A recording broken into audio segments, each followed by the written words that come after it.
What up, Hyperchange? Welcome to another episode. We need to do an update on the Cybertruck. Tesla's disruption of the pickup and electric vehicle space is coming faster than ever. This was an event that broke the internet just a year and a half ago, and if you'll remember, it was met with extreme skepticism in the media, a massively botched launch. They broke the window. Everybody thinks the Cybertruck's ugly. It's a disaster. That was the mainstream status quo. I bought Tesla stock hand over fist after that. I was like, what are you talking about? They have got billions and billions of pre-orders. This is potentially one of the most successful product launches of all time. Tesla has pioneered this Kickstarter-esque model where they launch pre-orders for a vehicle and start generating massive demand ahead of production. This is a beautiful strategy to get demand going, to sort of test the markets. And the Cybertruck, we've got new news that a crowdsourced reservation tracker that has sort of been the de facto Cybertruck tracker, people that put their order in, put in the reservation number, they can calculate how many orders in the backlog has. These have proven to be pretty consistent and accurate with Elon Musk's tweets, and now this number has gone well over 1 million units reserved for the Cybertruck, or that is the net amount of orders in line right now, over 1 million. Actually, as I took a screenshot, it was almost 1.1 million Cybertrucks on order, and these actually got a bump recently because Ford unveiled the electric F-150. We knew this was coming, so now we have a bunch of really interesting players in the electric pickup market. I would say Rivian and Ford are the two others besides the Cybertruck, but the Cybertruck has a secret sauce, and it's funny because Ford unveils the electric F-150, and they're like, oh my God, we have 44,000 pre-orders. It looks awesome. I'm pretty sure Tesla got like twice as many additional orders on the Cybertruck when people saw the specs for the electric F-150. And so what it boils down to is if you're buying this F-150, you're paying a premium to the Cybertruck at every level. You're paying more money for a car with less range, less towing capacity, less speed. I would argue worse software, because I think the Ford software engineering is worse than the Tesla team in front of in-car experience. You're buying a car without Autopilot, without this full self-driving beta feature, and you're buying a car that doesn't have access to the Supercharger network. So an apples to apples comparison, this to me is almost exactly like the Lucid Air or the Porsche, where like they come out and they're trying to compete with Tesla, but every single stat is worse than the Tesla for the price. And that's Apple has worse stats than Samsung, and they crush Samsung because of the je ne sais quoi of the brand, the beautiful design, this ecosystem that flows together. Tesla has all of that je ne sais quoi, all of the ecosystem, and yet they're still putting up better stats than Ford and GM. So to me, there is absolutely no, and this is such an interesting moment where I want to take a step back, because to see Ford push in the electric F-150 is almost to see them shoot themselves in the foot, because their biggest and best-selling car is the F-150. That's how Ford makes all their money, is gas-powered pickup trucks. They have a lock on that, huge margins, extremely profitable. If you go to anywhere in Middle America, you'll see how much of a trend this is. But look at the sales of this vehicle over time. Quarterly, we're putting up 200,000 units. This is almost 1 million units a year of the F-Series pickup trucks that sell. And now Ford is saying, wait, we're going to take our 1 million unit per year highest margin product, disrupt that with a lower margin electric car. We're taking a hit on margins because there's earlier technology, and we're going to try to sell that in the market, competing with ourselves. See, that's the interesting thing here, is I think if you're a Ford guy, you're competing, and now it's like, oh, do I want the electric F-150 or the real F-150? You weren't really considering Cybertruck. So now you have this is the innovator's dilemma, and I give Ford major props for going head on into the innovator's dilemma. I think you have to, which is that you have to disrupt your own product with something that's lower margin. And that's really counterintuitive, and that's really going to hurt in the short term, but that's what you have to do. So that is what Ford's doing, but it's just not going to be enough. For you to come out with a car, let's just take a look at some of these specs real quick. So, it's starting a little more expensive than the Tesla Cybertruck, the same one of 40 grand, but has 230 miles range versus 250, and that's a Ford 230 versus a Tesla 250. This was interesting. In terms of the width, the Ford F-150 is 96 inches wide, the Cybertruck's 80 without mirrors. So the Cybertruck's actually looking skinnier, which to me is like the biggest reason I would want a truck. The bed, 6.5 feet for the Cybertruck, only 5.5 feet for the Ford F-150. In terms of horsepower, 426 to 563, up to 800 for the Cybertruck. Torque is looking like the Cybertruck might have higher as well. Max towing capacity, pretty much in line, unless you go for the highest capacity Cybertruck, there isn't even a Ford that does 14,000 pounds. They max out at 10, but Tesla has a 14,000 pound Cybertruck.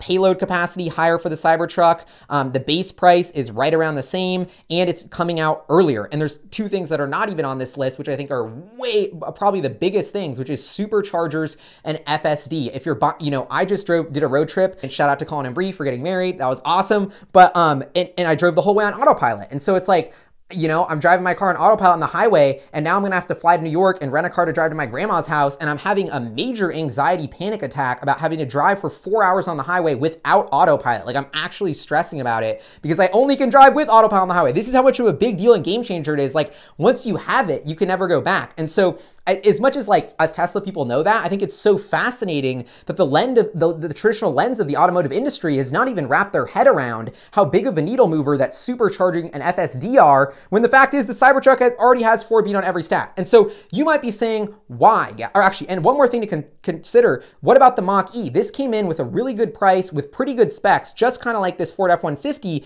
but after initial demand, we've seen demand fall off a cliff, going from, you know, this peak sort of 4,000 unit sales in February, cut almost 50% by April. We'll see where that comes out in May, but I would argue you have this a little initial bump of people who are hyped on the Ford, 10, 20,000 people, and that's it, and not even them come through an order. I think the electric F-150 is going to be a similar 10, 20, 30,000 units, and meanwhile, the Cybertruck is going to totally take its place and potentially sell hundreds of thousands of units in the US alone each year. And if you think about that market, you know, a million F-Series pickup trucks sold each year. How many of those are for work? How many of those are for a tax credit? How many of those are just for dudes who wants to guzzle and like roll coal and flex with their bros?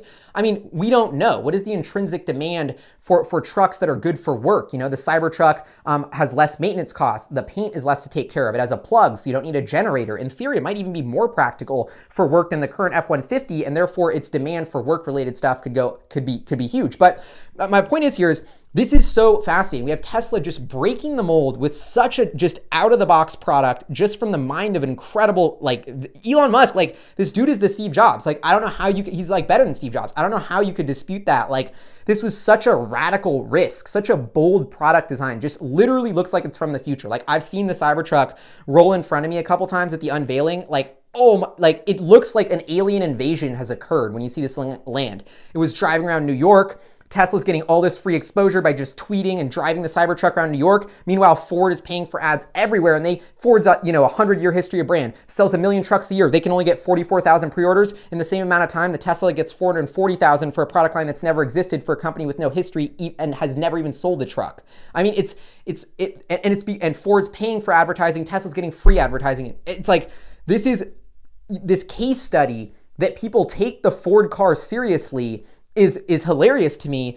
And I don't know, this is just another example of how the layers of vertical integration of Tesla's business model have stacked up to a phenomenal advantage for consumers, or from the consumer perspective. This is what it all boils down to, folks. You know how to use my 4680 prop. The 4680 battery, the tabless electrode design, this is a game changer in commercial battery technology, and Tesla is gonna put this in the Cybertruck and this cell-to-structure format. First of all, think about the safety of the battery pack, because this is a cell-to-structure. You don't need a battery pack that's moving around in that massive truck. The range is gonna be better. It's gonna be able to charge faster. Maybe you can go charge it up to 100, down to 0, because this has more cycles. I mean, Tesla's vertical integration into the battery cell is the backbone of them having way better specs on the Cybertruck, and you're not seeing the back end hit of this. Ford, in my opinion, is making almost no money on that $40,000 and $50,000 Cybertruck. Tesla's actually making solid margins. So it's not even like they're selling the same thing for, you know, about the same price. Tesla's got a little bit better specs plus all the technology, but it's also like when you look at the back end of who's making margin, Tesla's making margin on this better product. Ford's not. That is just a guess, but that's how I see the economics flowing through. So this to me, and I know we all know Tesla's technology is better than everyone else's, but this to me cements it. Ford, huge resources, biggest auto industry. They're electrifying their flagship product. You know they're looking at those Cybertruck stats every day, and they cannot beat them. They tried their hardest, and they couldn't even like beat them on really any number. So this is, I'm so pumped about the Cybertruck. And you know, in the past, I've said this could add, you know, 50 billion in market cap to Tesla, maybe 100 billion in market cap. I think it could even add more. I think the Cybertruck, you know, you assume 1 million units at about 60 grand average selling price. I don't even know if that includes FSD. I mean, we're looking at $60 billion in revenue if this hits the same numbers as Ford. That's right, this could be a $60 billion revenue product. Tesla all of last year, or even last quarter, is only like a $45 billion run rate. So Tesla could overall more than double the size of their entire company with this Cybertruck if it's as much of a hit as the F-150. So that's why this is worth paying attention to. And it's gonna be looked back as just such a phenomenal moment that broke the internet, that nobody understood when it happened, but in retrospect was so obvious that Elon Musk had brought the future of the trucking industry to us. And if you look at look at the F-150 versus the Cybertruck, and you tell me what the future is. Anyway, this is Hyperchange Cybertruck with almost 1.1 million pre-orders. It looks like. My guess is end demand for this vehicle is around 200,000 to 300,000 units per year. I'm trying to be conservative there, but that would put that at about a $10 to $15 billion product. I think that could be at the low end of the range. At the high end of the range, we might be looking at a product that could do $60 to $70 billion in annual revenue, and this is not including FSD. Imagine if FSD takes off and the Cybertruck is this incredible utilitarian vehicle that can drive around 6 people with a bunch of stuff super cheaply. The paint never gets messed up. It lasts a gazillion miles. This is just a phenomenal workhorse for the moment of autonomy, and it's going to unlock a massive amount of economic value, whether it's deliveries, whether it's ride sharing. There's so many endless opportunities for this incredible utilitarian vehicle that is the Cybertruck to just be so useful, and I think that's why we're seeing demand of 1.1 million units, breaking all the norms. This is Hyperchange. I want to know what you think about Cybertruck sales below. You know, how many they're going to sell a year? What's the cadence looking like? And for those of you who are like, Gally, enough of the hype. When is this coming out? Nobody knows officially, but I think the first Cybertruck deliveries are going to start late 2021, early 2022. The F-150 is not supposed to come out till mid-2022, so already another L there, but I think this is coming faster. We fast forward a year from now, we're going to see Cybertrucks driving around, initial deliveries are starting, and the hype is going to be insane when you see these in person and are like, oh my God, are we getting invaded by aliens, or is that just Elon Musk's new scheme? So anyway, this is Hyperchange. See y'all next time.